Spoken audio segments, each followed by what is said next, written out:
Welcome to the Westport Library. Today's program will begin momentarily. Supported by Verso Studios, created locally and shared with the world.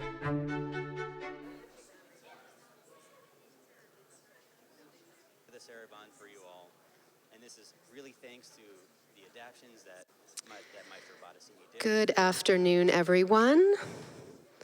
My name is Carrie, and I'm part of the programming team here at the library.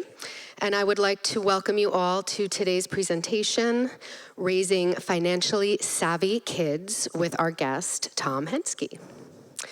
Tom has been a leader in the financial industry for nearly 3 decades.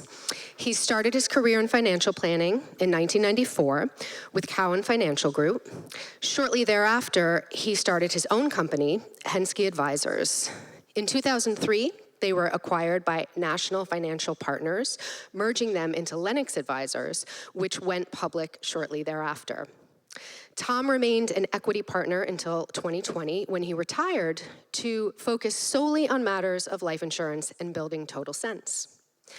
While the 7 financial professional designations after his name demonstrate his qualifications, it is his 11 years of coaching high school varsity soccer and the parenting of his 2 teenage children that have made him a real expert. A 2-time All-American and 3-time NCAA Division I soccer champion at the University of Virginia, Thomas again found victory in his mission to provide a better way for parents to develop a generation of money-saving kids. He invites you to join him on his journey, and I invite you to join me in welcoming Tom to our stage.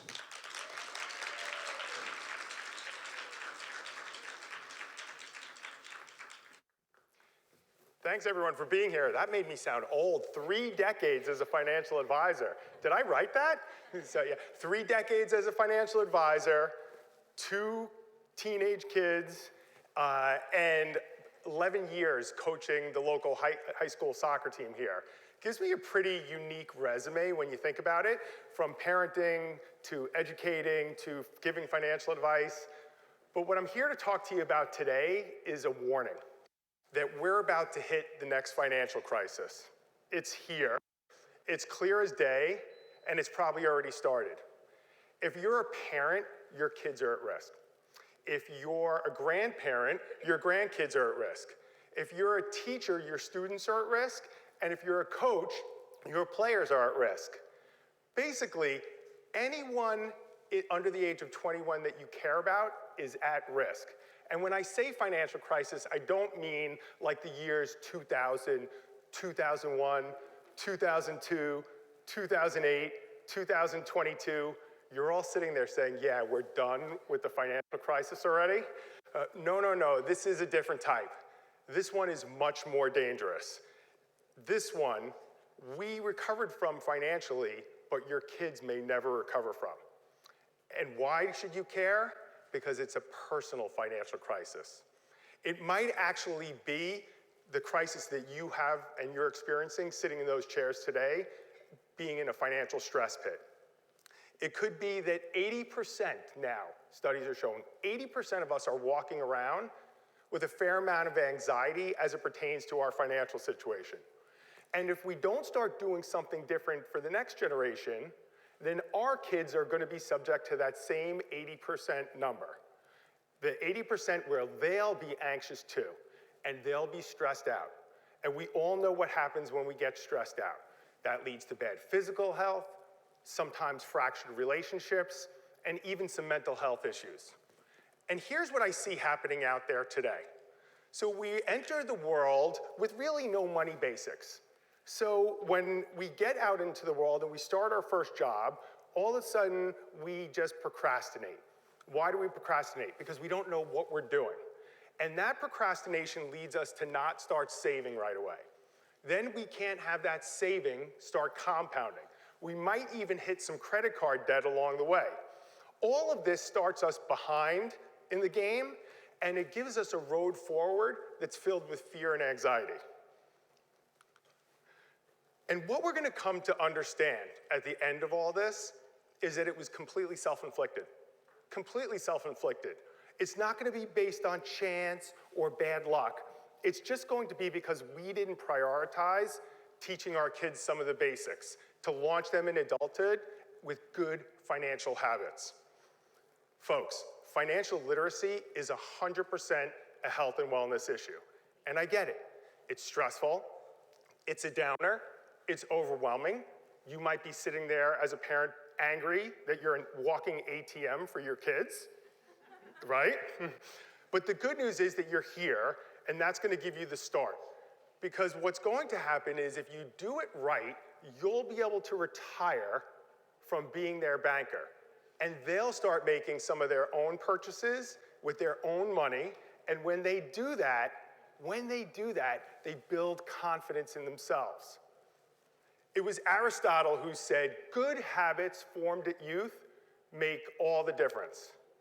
Now, had I been walking with Aristotle that day, that's a real picture. Had I been walking with Aristotle, I would have asked him to put in one word. I would have asked him, Aristotle, say good financial habits formed at youth make all the difference. People are out there worried about their retirement. They're worried about keeping up with the cost of living. Many people are worried about keeping up with their debt. It's leaving people fatigued.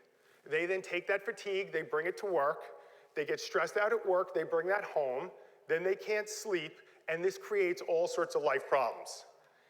People have said it's too late to save our generation. Maybe.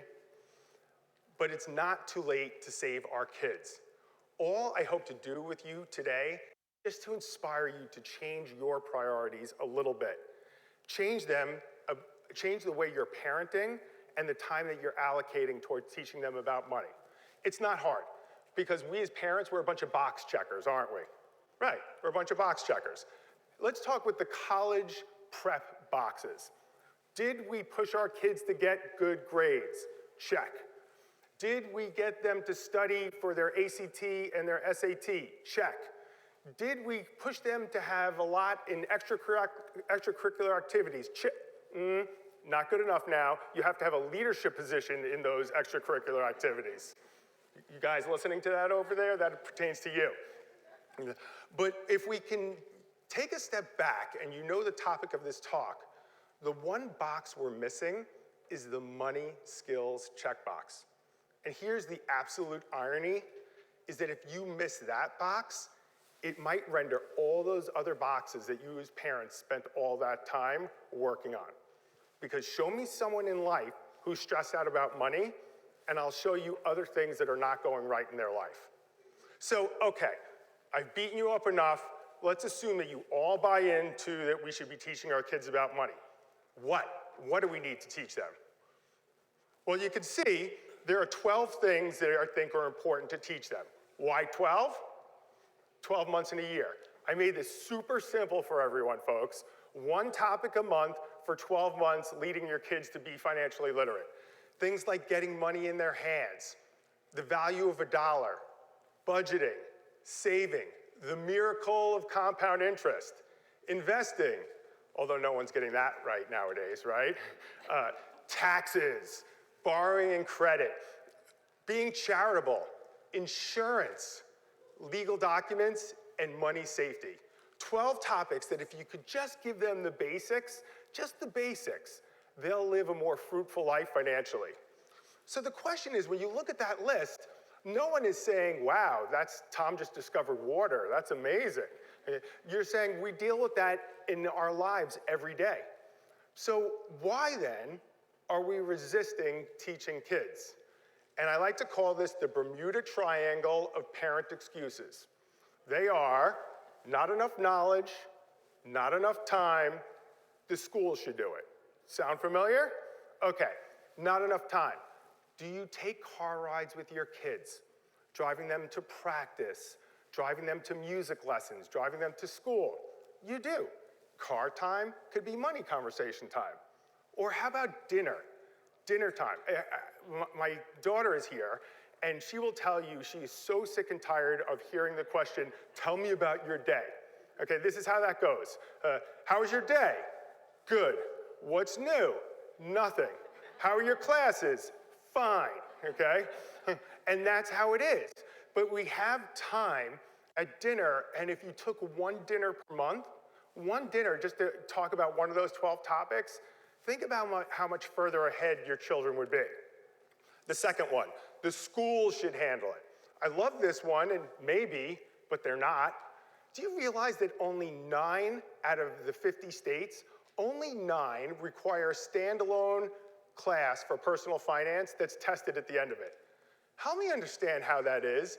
One of the most important things that our kids can learn is about money, but we can't get it in on the curriculum. Well, why? I could have a whole nother talk about that. It probably has something to do with not enough money to buy the curriculum, not enough time to fit in yet another requirement, okay, or not enough teachers that really want to teach the topic. But here's what I'm here to tell you.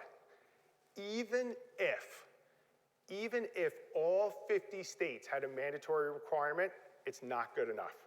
Because the classroom, while a great start, working in a laboratory, needs to be paired up with real life experiences. You remember your kids saying, and probably we said to our parents, when am I going to use this in real life? Okay, that's exactly what I'm talking about, that if you don't pair up the two, the lesson doesn't stick. And not enough knowledge. I get it. This one, out of all the excuses, I get. Because you say to yourself, I'm not a financial professional. How am I qualified to teach my kids about money? Think about it. I'm supposed to be the financial guru in here today. Even I know some of my stuff isn't what it should be. So if I feel that way, and I do this for a living, I can't even imagine how other parents feel. But here's the way that I want you to think about it. Take a step back, and I want to ask this question. Is anyone in this audience a professional cyclist? Yeah, a professional bike rider. Okay, let the record show that not one person raised their hand. I'm not talking about you weekend warriors on Saturday where you meet at the park and ride and go. No, I'm talking about the real thing. Okay, so let me get this straight. You're a parent, you're not a professional cyclist, and you had the audacity to teach your kids how to ride a bicycle. I mean, that is bad parenting. But if you did, and guess what? They learned. And if they didn't ride a bicycle for 10 years from now, they could get on that bicycle and start pedaling her away. Why? It's like a bike. You never forget, right? Okay.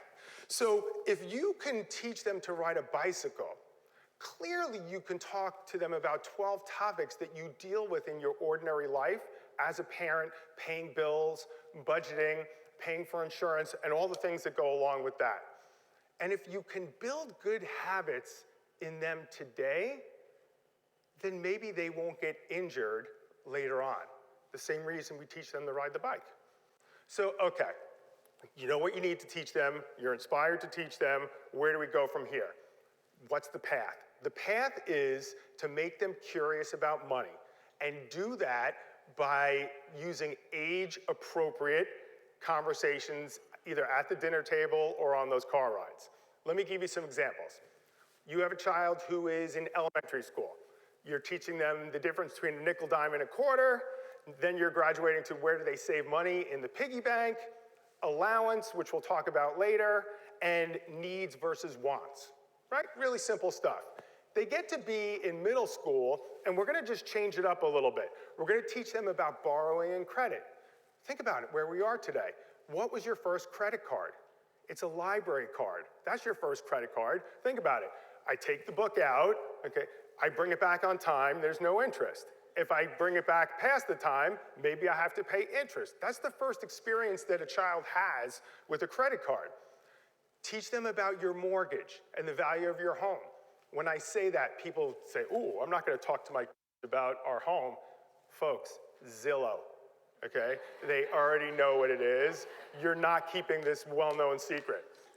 And then the value of a dollar. Okay, now if I ask this question, how many people have either heard a friend say, have said themselves, or have thought, my kid doesn't understand the value of a dollar? Get your hands up, because that's like the one that we all have, that our parents had, that their parents had. Well, why is that? Why is it that they don't understand the value of a dollar? I would say it's because we never taught them. Think about it. Have you shown them the plumbing, the water bill? Have you shown them the electric bill? Have you shown them a copy of your credit card statement? Don't do that. Don't do that. Then they get to high school. And in high school, we change to compound interest. Folks, compound interest is not that hard. It's interest on interest. Don't be scared of it. Then there's insurance. I have a new driver in our house, just got her permit, okay? Trust me, when we get done, she's not only gonna know what insurance is, but how much it costs. And then investing. Show them things like their 529 plan and where it's invested. And then finally, right before they go to college, right before, we're gonna teach them about budgeting. We're gonna make sure that they know they've got their spending money, how much goes to books, maybe even how much goes to tuition and meals. We're going to teach them money safety. Please, don't let their passwords be 1, 2, 3, 4, okay, or A, B, C, D. And then last but not least, we're gonna teach them about legal documents. You can't send a child to college today without getting those healthcare proxies done. And that's one of the first legal documents that they're going to have interaction with. Let me wrap this up in a bow. My son and I were driving when he was probably like eighth grade, ninth grade, and he said this to me as we're driving. Dad, check out that Tesla. Ugh, right? And I made the mistake of saying what? What's a Tesla? Okay? You know what happens when you ask a question like that? You get the eye roll and the exhale, okay? Dad, it's the like energy efficient car, duh, everyone knows that. Well, I didn't know that. It was my first introduction to Tesla. Well, guess what? I started seeing Teslas all over the place. I saw it on the road. Okay, I saw it on CNBC, them talking about it. Who knew there was this guy, Elon Musk? Never knew who he was. We start going out with other couples and people are talking about Teslas. Teslas everywhere. It seemed like I was the only one who wasn't in on the Tesla joke. But what I'm telling you is then when your kids, when they get little financial tidbits and knowledge in their head, it opens up their vision to be able to see a whole world that they didn't know existed.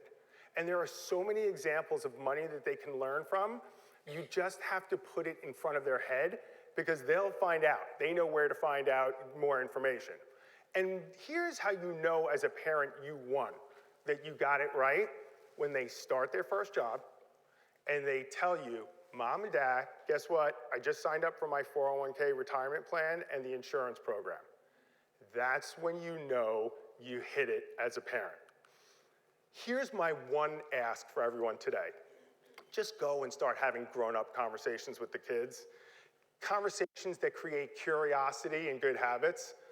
Like I said, they'll know where to go find out more information. TikTok, right? But you know, I say that with a little tongue-in-cheek. When they go to TikTok and they look at a personal finance TikTok, what does that do? It trips the algorithms, and now all of a sudden they start to see more personal finance TikToks. It's like the revenge of the parents, that now they're looking at it and they're going to be looking at something that's educational. But just like that Tesla logo, instead of them just flipping by a personal finance TikTok, what they'll do is stop and they may look at it and they may think and they may look for more. Here's what it's going to require of you as a parent. And you're not gonna like this. You have to be vulnerable. You have to be okay with being vulnerable and sharing both your successes with money and failures. Because sometimes teaching our kids what not to do is actually more important than teaching them what to do. You don't need to be a money pro to have the conversations. And if you're lucky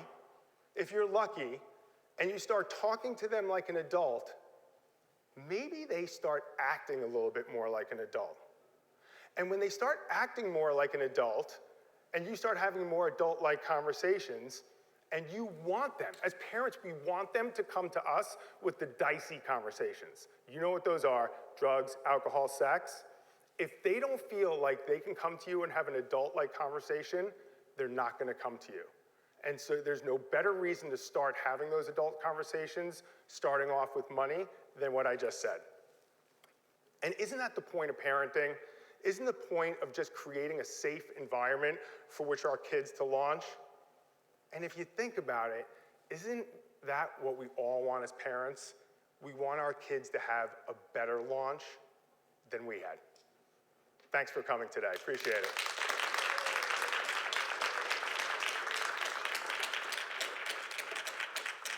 Okay, come on up, my panelists. I have 3 great panelists, one that's going to be joining us virtually. Hello. Okay. Caroline Barney, how are you? I'm great. Thank you for that, Tom. That was awesome. Author, inspirational speaker, consultant, one of my consultants. Appreciate that. Mother of 2 incredible teens, yourself, and that guy that you're married to, he's not so bad either. And he even came today. I saw Craig here. Born in England and then came over when you were really young to Connecticut. Went to Dickinson College, poli-sci, an English major. My favorite is advertising managing director and 40 under 40 ad age. I know you told me not to say that, but I couldn't help myself. Okay. Author of the children books Trevor Tales, which is so ironic for us today, bringing communities together to connect for something bigger than ourselves. And a new nonfiction book in the works, which I'm sworn to secrecy on. So I can't talk about it, but there's your tease. Make sure that you connect with her on social media. So welcome, Caroline.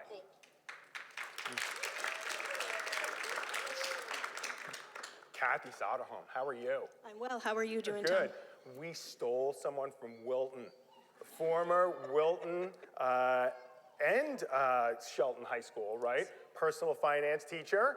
Okay, she has left that, is now in the accounting world for the Good Bookkeeper. And my favorite part of your story is you sold your house. And you and your husband decided you are just traveling around the country right now. We did.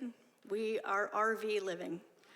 I know. So we lived in Shelton for 30 years, sold the house in August, bought an RV, bought a lot in Florida. That's where our RV is parked now. And as soon as tax season is over, we'll head back to Florida and start traveling the world. You know, luckily my business I can do wherever I have internet, and my husband just retired. So we're living the dream. And well, welcome. Thank you. And my good friend over my shoulder, John Lanza. Hey, John, how are you? Can you hear me? I'm great, Tom. I apologize for my giant head to everybody. Yeah, it's a little scary, but you know, don't be self-conscious about it. It's all going to be fine. Okay, John is one of my partners in crime on our financial literacy journey. He is an author, creator, and podcaster, and his mission, just like mine, is to help parents raise money-smart kids. He's the author of The Art of Allowance, and that's how we met. I read it on a flight. Literally got done with the book when I landed and hit him an email right away. He then lives in Los Angeles, where he still lives, but decided to meet with me when he was on vacation with his daughter in New York. That's what type of guy he is. And so when I asked him to be part of this today, he jumped at it. So John, thanks for joining us. Really appreciate you. Thanks for having me, Tom. All right, let's kick this off. Caroline, you're on the hot seat. You ready? Ready. Okay. How did you learn about money growing up? And as a parent, what do you worry about on the topic? Ooh. He would give me the first question and the hard question. I would say I wasn't taught about money as a kid.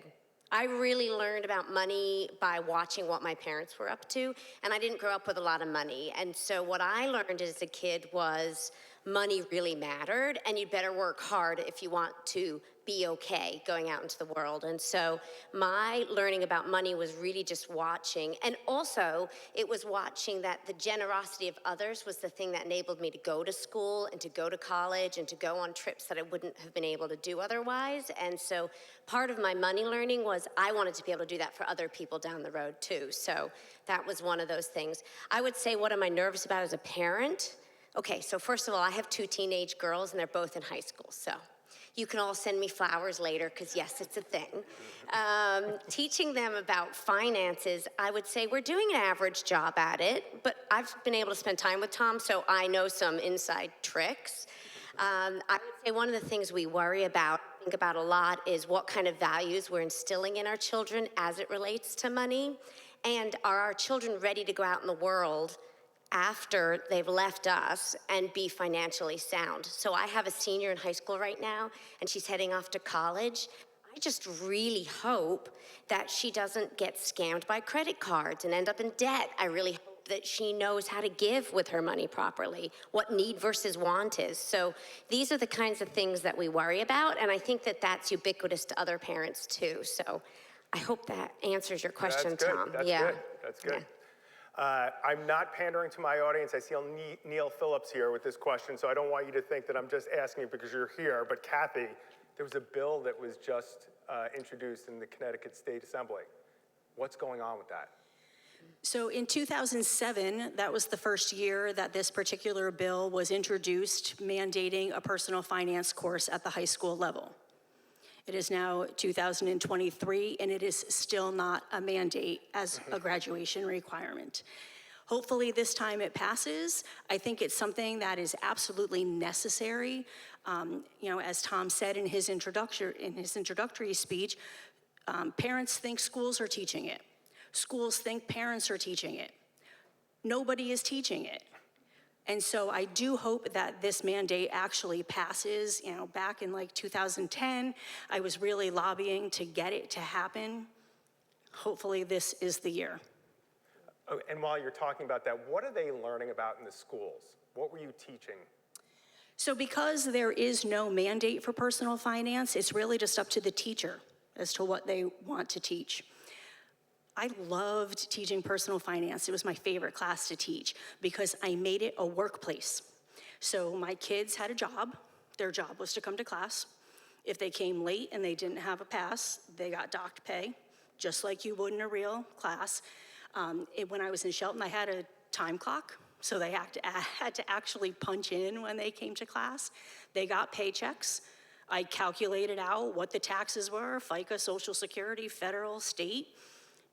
They researched what kind of job they wanted when they were going to be an adult, figured out how much money it was going to pay them, what education requirement, where they could go to school. I mean, we did start of this semester all the way through, we stuck with the same topic.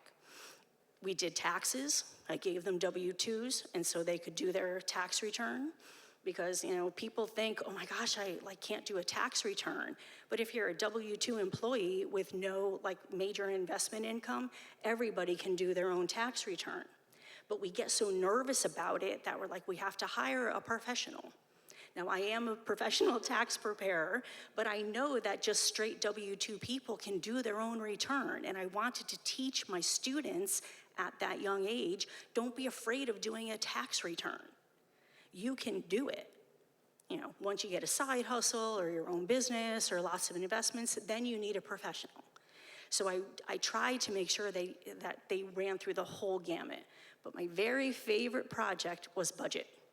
So it was like a 3-week project. They took the job that they wanted to be when they were old, picked a place in the country where they wanted to live, and then they had to do everything. They had to find rent in the area, buy transportation, go grocery shopping. We would go on Peapod, they would make a list of what they wanted to buy, they had to put it all in their cart, and every time I would have a student say, oh my gosh, my parents spend so much money for the food that I eat when I'm sitting in front of the TV, not even thinking about it. And so it was very eye-opening for the students and something that they really hadn't been exposed to. How many of you drag your teenagers with you to go grocery shopping and then talk about how much it's actually costing? It's just, there's a disconnect between parent and school. So you see, if I was teaching a class, I definitely wouldn't have the taxes part because I would think when you took money away from them in taxes, that killed your teacher ratings. Tom, I was a very popular teacher. Okay, John, you're up. I'm going to let you really scare the whole audience. When do we start teaching our kids about money? Well, I'll start. There's a riff on this quote that people have probably heard about planting a tree, which is the best time to start is age 5-ish, and then the next best time to start is now, right? So I think the most important thing, and when I say 5, I'm really referring to setting up an allowance. You really need to be prepared as a student or as a parent to do this. Just be prepared from age 1 or 2, because what you want to be ready for is the conversation, and be prepared to talk about money openly, because really, once you get to the allowance and once you start this conversation, it's opening up a conversation for life with them, so that conversation will then kind of go naturally into all the chapters you have right in your book there, Tom. It's just, you never want to clam up when it comes to having those conversations about money. And the earlier you start, the easier it is, because the conversations are so basic with kids. I mean, we're talking about just very simple things, distinguishing between needs and wants, making money smart choices, saving for goals. We're not talking about the rule of 72 or anything that's, not that that's particularly complex, but we're not even talking about that kind of stuff. So the earlier you start, the better off you are as a parent, because you can kind of, if you have any money baggage yourself, you can kind of get yourself educated and ready to go with your kids.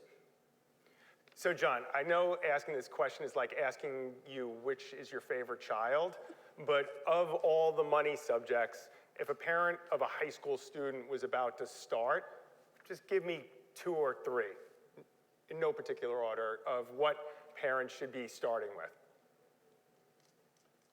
Well, can I start a little bit earlier? Is that Sure. Because I think Sure, you're like a typical person. I give a question and you change the question. But go ahead, John. You're going to talk about whatever you want, so go ahead.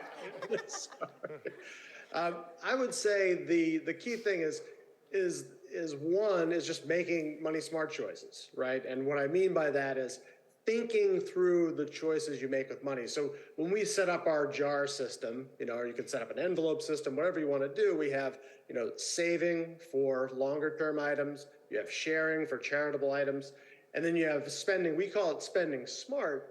And it's not just a throwaway to call spending smart. The smart is indicating to your kids that you want to be thinking through these things. And then the other one is saving for goals, because the nice part about saving for goals is that once you give kids some control of money, then they're going to naturally have something that they want that they do not have the money for, and then you can set up a goal, and then they learn that kind of very important life skill of saving for a goal. So I think those are kind of like key things right there.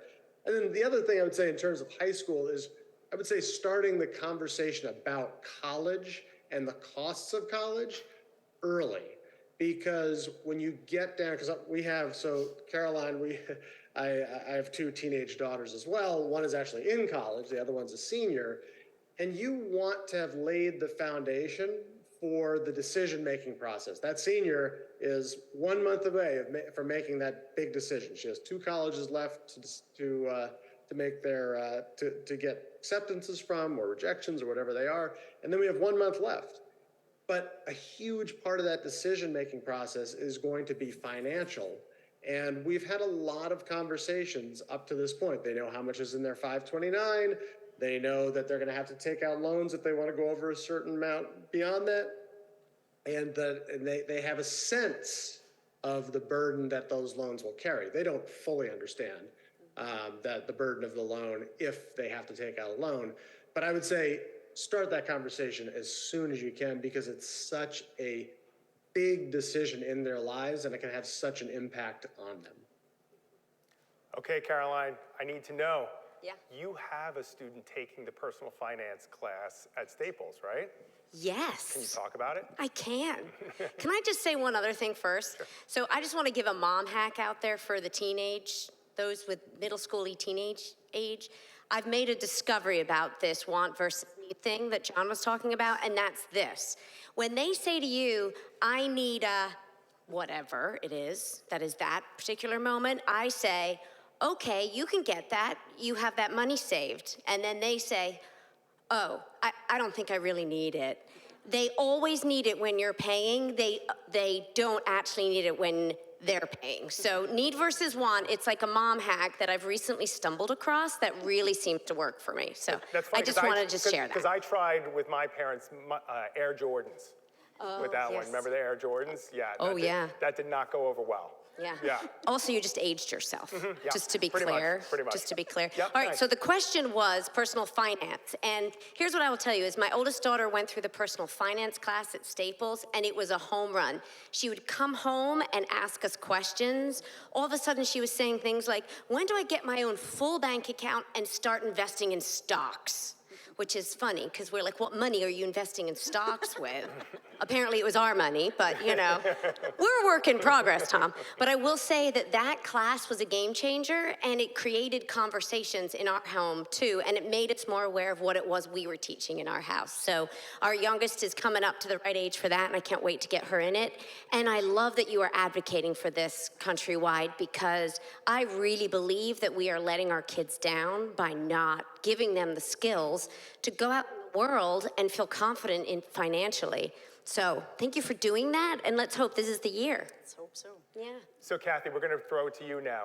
What's the right mix, and how do you create that mix between in-classroom laboratory and then at home? So what the students are learning in the classroom, if they're not able to go home and talk to the parents about it, there's no reinforcement. And then for the students who don't choose to take personal finance because it is an elective here in Connecticut, then they're not having any conversation at all. I do think, you know, as we've heard today, you really do need to start talking to your kids at a very young age. I have a 3-year-old grandson, and we're always just, give him money, and then he counts it, and he puts it in his piggy the piggy bank. And he just thinks that it's so cool that he has his own money. And so he's 3. He doesn't really know to go to the store and buy his own things, but he does know now about saving and how you put stuff aside and how you can save money if you want to purchase something. So it's tough to say what the mix is because we don't live in a state where the course is mandatory, but please talk to your children. So many of my students would say to me, like, I don't even know what my parents do for a job. Like, how do you not know that? So they're clearly not talking about the financial aspect of it if their children don't even really know what their job is. I think sometimes as parents, we get ourselves in a financial sticky situation, and it's kind of embarrassing to admit to your children that you made a wrong choice. But that's how your children are really going to learn what not to do, as Tom said in the beginning, especially with finances. You know, my roommate, when I was in college, got a credit card at Sears and $300 limit. She went and bought $300 worth of stuff on the very first day. And she came back and she was like, Kathy, this is the greatest thing. I just got $300 worth of stuff and I don't even have to pay for it. And I was like, Sheila, stop yourself. You are going to end up paying like $600 for that stuff. Well, she ended up never paying off the credit card and ruined her credit at 18 years old because she had never had a conversation with her mother about what to do with money. Now, my mom, she started us when we were young. I mean, my mom is very frugal, and so money was always a big topic for my siblings and I. And I'm so grateful to her that she started us off very young. And so, like Carolyn said, she didn't really learn it, but she is now learning, you know, teaching her children, and then I'm just like doing the same, and now my children are teaching their children. So if you don't start the cycle, it can never perpetuate. All right, John, we have the guru here, so we're going to ask you, what other mistakes are parents making? I think the biggest mistake is not starting an allowance of some sort early. So the earlier you start, the better. And the reason is that, you know, allowance is a weighty term. People have some issues with that term. Sometimes they feel like they're giving some money to their kids and there's no purpose behind it. But you do have to make it purposeful. And you make it purposeful by telling them that this is something that you are giving to them for them to learn about money smarts, to learn to become money empowered, and that you're there to kind of guide them along. So it's that getting started, which I think is really the issue. the issue that most parents have is they're not sure how to get started, or they're worried about their own financial baggage and not having the knowledge to be able to deal with the questions that their kids are having. And that gets tougher and tougher the older they get. So that's why it's really an advantage to start as early as possible, I think. And the other thing you want as a parent is just to, I keep coming back to this conversation because this open conversation is why I think your book is so powerful, is that you've set it up for parents to have conversations on an ongoing basis, because really that's what this is all about. It's having these money conversations and breaking it down as a taboo topic so that there are no taboos in our families is really the key, because we cannot count on the schools. And I loved your point earlier, which is that even if every school were teaching it, it wouldn't necessarily mean that we still have to, as parents, get some money into our kids' hands, because how do we all learn, right? We learn in 3 different ways. We learn through modeling, what we see our parents doing. We learn from teachers, whether our parents are teaching or whether teachers like Kathy are teaching us, and we learn from direct experience. And direct experience is a very powerful teacher, and that's why we want to get this thing started early. I don't know if I answered your question entirely, Tom, but that's... You did. I'm going to give you one more question, and then if anyone in the audience wants to ask a question, we would just ask if you go over to the microphone by the Verso Fest background. So John, someone's going to ask this, so I'm just going to preemptive strike and ask you, allowance, chores, or tool for teaching kids about money? Yeah, I think a lot of times people look at them as 2 different things, and or I shouldn't say that.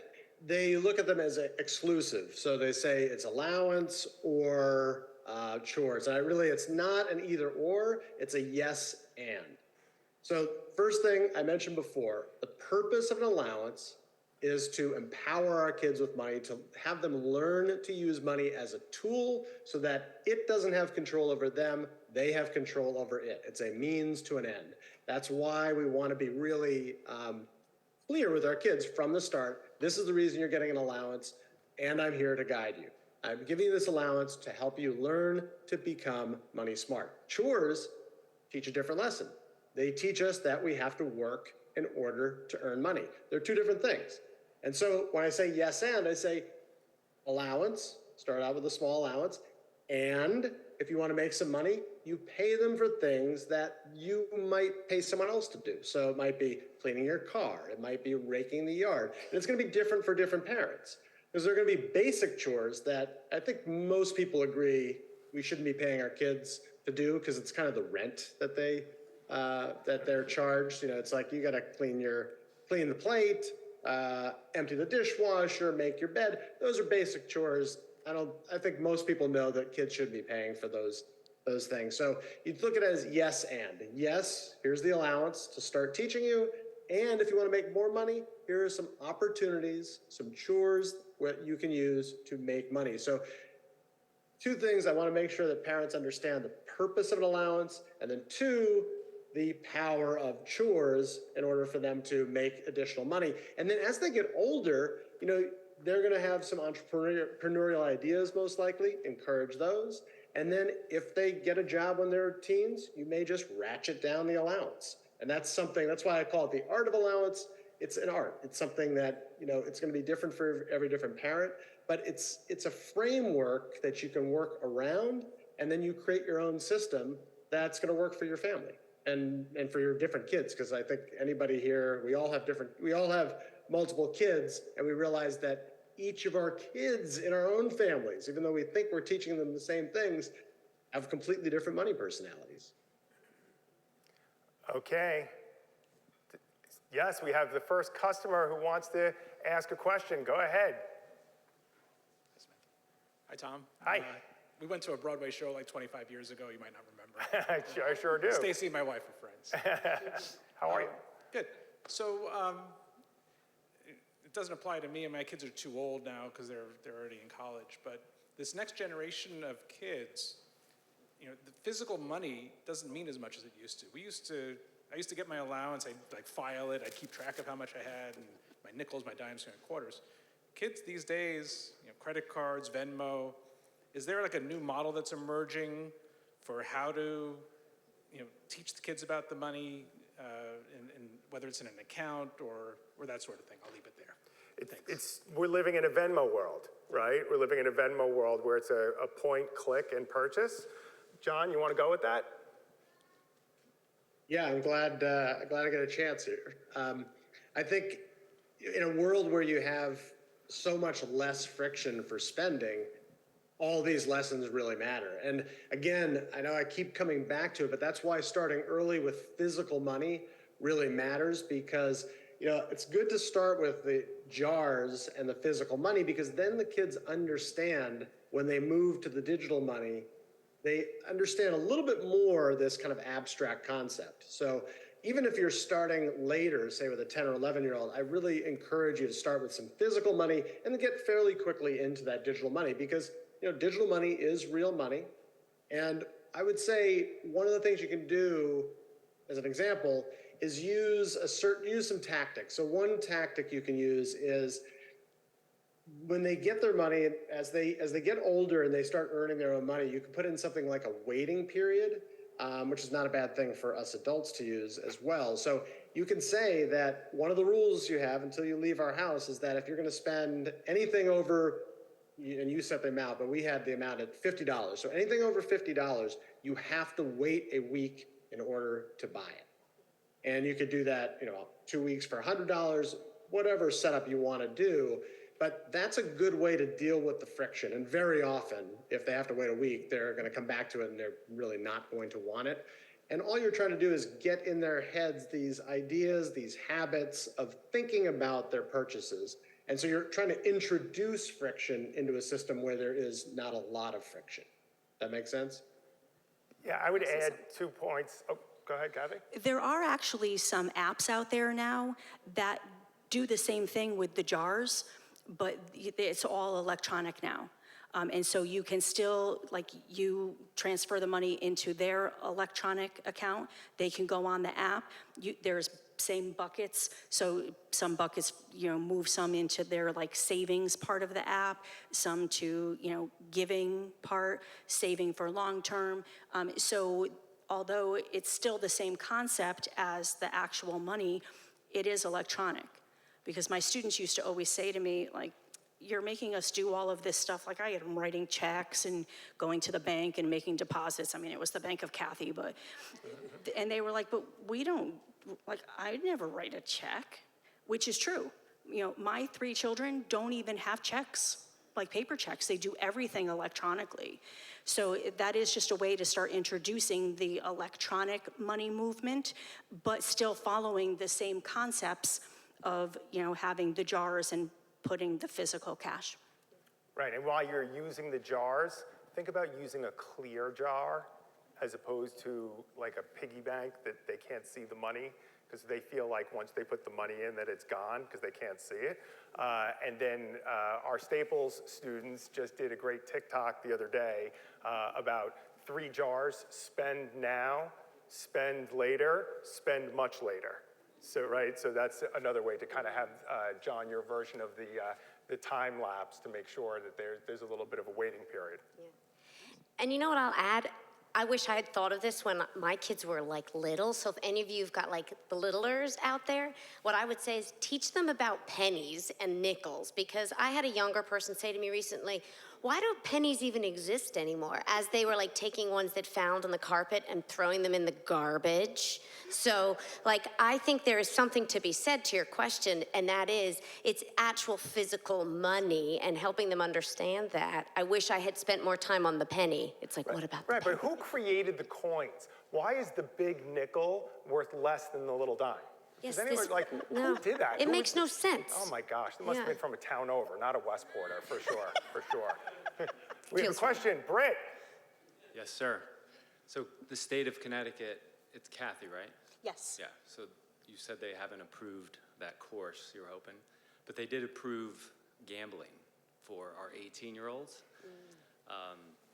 because the state makes money. So my question is, does Spencer have a DraftKings account? I'm kidding. I'm kidding. Don't ask, don't tell. Okay. Yeah. How would you talk to your college or 18-year-old kids, adult kids, about gambling, sports betting, or casino? Because it's all on their phone now. And if you don't think your kids are doing it, they are. No, the way I got it in our house is, I have friends that are doing it, right? Friends that are doing it. So, John, you want to take that one? I'll take it, but go ahead. You can take it. No, I'll let you take. The only thing I will say is I agree with. I agree. I just wrote an essay about this because there's a great video about this whole industry and how problematic it can be for our kids. But I think this again comes down to having had these conversations about the value of money and having conversations about risk and recognizing that the reality is that this is an opportunity for them. But I'll turn it back over to you, Tom. All right, Britt. So I said in my pre-talk that I need to be vulnerable. So let me show you where I messed up. So when I started to go down this road, I decided I was going to teach my daughter about the perils of gambling using the scratch-off cards. So we would go to this bagel place on Post Road, and they sold the scratch-off cards, and every day we went for our Sunday breakfast for the two of us. She would get the scratch-off card. And I said, I'm going to show her, okay, what a colossal waste of money this is. Of the first 6 times, she won 5 out of the 6 times. Okay, so I think it's really just about having the discussions and the conversation. And what I like to do is talk about the future value of money of those losses. So what I would use, John mentioned the rule of 72. Rule of 72 is like a cool party trick when you want to see how long it will take your money to double. So let me just teach it to everybody now. You take 72, got it in your head? You divide by 10, which is 10% the rate of return. That means your money would double every 7.2 years. You get the trick? Okay, so a cool trick to use, Britt, in that conversation is, okay, let's say you lost $1,000, okay? How much did that really cost you? And they're apt to say, what? $1,000, duh, Dad. You go, well, maybe. But do you realize you teach them Rule 72 and then say, okay, so that $1,000 doubles every 7 years. So in 7 years, it's 2,000. 7 more years, 4, 8,000, 16,000, 32,000, 64,000. I can't do any more math than that, Britt. That's as far as it's going to go for me. But you get the idea. I think you need to show them the future value that could have been had they not lost it. Thank you. Give me 1 or 2 more questions so I feel good about this. Anyone? Tom, I have one. Oh, good. Go ahead. I've had the privilege of reading Tom's book. It's very good, just saying. I was wondering, of all those chapters, you put them up there, all those different topics, which do you think is the hardest to teach? Oh, that's an easy one. By the way, I hope everyone got a copy of the book that we handed out for everyone came today. So thank you for coming. I appreciate it, and I hope that that's helpful to everyone and fits the mission of both the library and Total Sense that we're partnering up on this to bring financial literacy to not only Westport, but to the rest of the United States. So thank you. Your question of which was the toughest? Which is the toughest? Here's the toughest. It's the same one that we struggle with the most, okay? It's usually insurance and legal documents. Because have you gone to get a will? Okay, if I told you how many of my clients, Britt, how many of your clients go to get the will to the attorney and never go back to sign it and put it in force? Because they are looking at this thing, they say, I can't make heads or tails of it, I don't feel comfortable signing it. Insurance is like the black hole for people. They have no idea when they come to us as financial advisors, they have no idea what they have have no idea what they should have. They don't know the difference between one type of insurance and another. And really, when you think about it, there's health insurance, which is not just health, it's like long-term care, disability, life insurance. And then you've got your property insurance, your auto, your homeowners, your umbrella. But you can see, even when I say that, I see you all like looking away, looking at your phone, saying, okay, I can't deal with this guy. It's absolutely those two. Yeah.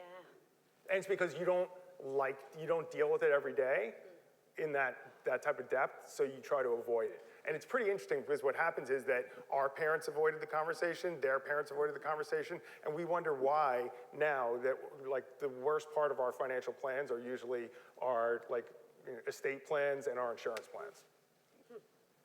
Thank you. We just learned about insurance in my house. Here's an example of how you can do it with your kids. Get dog insurance, because kids don't want their pets to be sick and they want you to fix them when they are sick. And so we've been talking a lot about pet insurance in our house with a sick dog. So I'm just saying that's a great one to use for talking about insurance. Okay. That's my mom tip.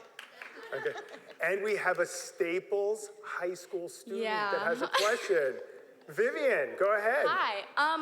So how would you further, for me and Sammy, say, a high school student, how would you further the education of money and allowance stuff outside of learning from your parents in school?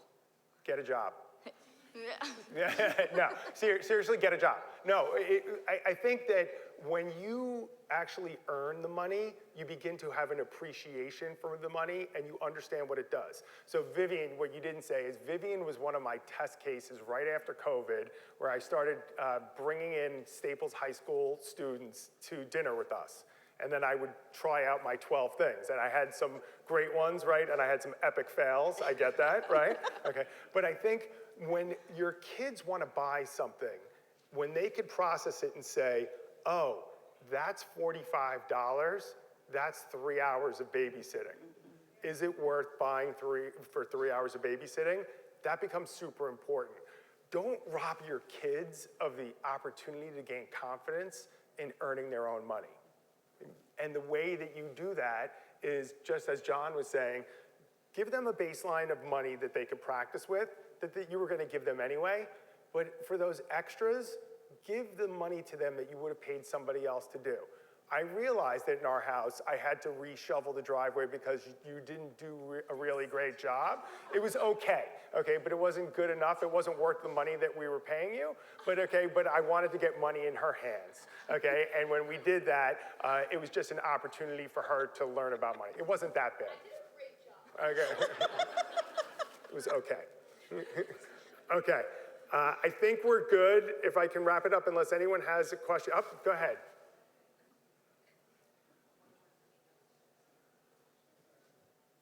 So as a parent, how to best approach paying tuition for your kids in college?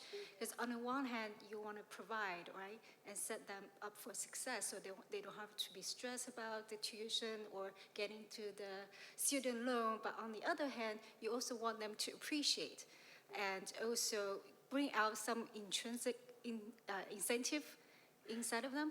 John, do you mind if I take this one? It's fresh in my head with Spencer being in college. Okay, so here's what we do in our house. There are different types of loans, like you just talked about. There are some that are need-based loans, there are others that are not. So what I would highly recommend is even if your intention was to pay for their full college education, make them take out the loan. That's the non-need-based loan. It's about $6,000-ish. Remember, we used to call it the Stafford loans back when we were growing up, right? I'm not even gonna try to remember what the name is now because I just don't remember, but it's like $6,000 a year. And then the rule we have in our house is, okay, that loan is yours. You take that with you, okay? If you get certain grades, okay, we're gonna wipe it out for you. Okay, if you get below whatever your threshold is as a parent, let's just say it's a B. If you get below a B, okay, that becomes yours. Now, there's a whole bunch of other problems that creates. Realize that, I get it, I'm just like the money guy, and so my wife will tell you when you talk to her later on why I'm a bad person, and that's not right, okay? But we'll say that, and then, yeah, so we'll leave that one right now before I get in more trouble. Okay, but that's what I would do. Secondly, okay, you don't pay for their wants, okay? Only needs. So in our house, okay, we'll pay for the food and put you on the meal plan. If you want to go out to eat with your friends or spend money on whatever, okay, or join a fraternity or anything like that, that's on you. And then we see how much that fraternity, how important that is for him to work over the summer to make money. If he decided he didn't want to work over the summer, it wasn't that important, was it? If he does, then have at it, and he'll appreciate that a heck of a lot more using his own money. Can I say something? Yeah. So I took a little different approach with my 3 children. My parents paid for my college. I thought it was very important for me to pay for theirs. I told them that I would cover 4 years of their schooling. So if they decided to party and fool around and take more than 4 years, the rest was going to be on them. If they wanted a graduate degree, which all 3 of them now have, that was on them. But it was 4 years. As Tom said, I paid for their meals and their tuition. I did not pay for any extras. My middle son ran out of food on his food card. He still had like 3 weeks to go, and he was like, Mom, I need money. I'm like, sorry. I paid for what I was paying for.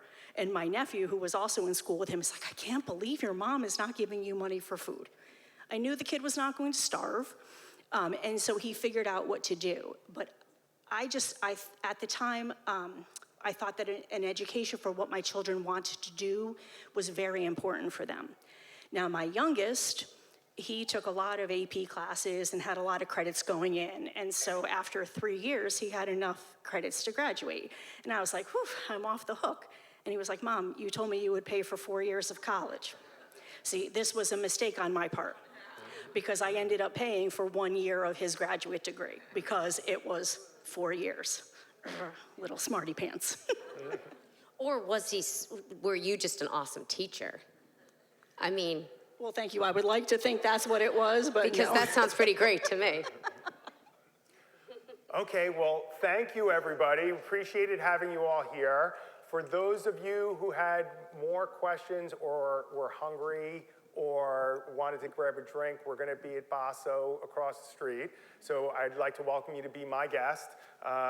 If you beat me there, there's already a tab set up for Total Sense. So just don't take 5 bottles of wine home, Jared. Just like, get a glass or 2, 4. Yes, that's fine. Great. Well, thank you, everyone, for being here. And thank you, most of all, to the Westport Library. I know we have Travis in the back. I see Bill there. I know David and Alex are behind. Kerry, Bill, who am I missing? Who might still be here? I got everyone. They have been amazing in partnering with this journey. It wouldn't have happened without them. And I just want to give a warm thank you to them. Thank you. And John Lanza, thank you. Our 2 guests, Kathy and Caroline, thank you so much for being here. You guys were awesome. Thank you, everybody.